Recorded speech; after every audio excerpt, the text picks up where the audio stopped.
Magbukas tayo ng parcel. Ang laki nito, no? Alam niyo ba kung ano to? Ay, malaki siya, no? Aassemblein to. Ano to eh? Cabinet. Ibang klaseng cabinet to. Superstar. Ano siya? Magaling nga nag-deliver nito. Walang damage kahit isa. Tagal kong buksan, no?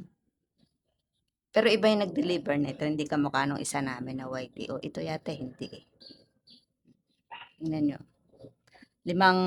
Ano yan? 5 layer. Kaso dapat 4 lang ano para kasi pag mataas ay mahirap pabutin. Assemblein pa yan, no? Plastic na lang kasi in-order namin kasi nga dito sa aming lugar eh maanay, mabukbok. Eh di ba yung bukbok nauubos din yung aparador. Hmm?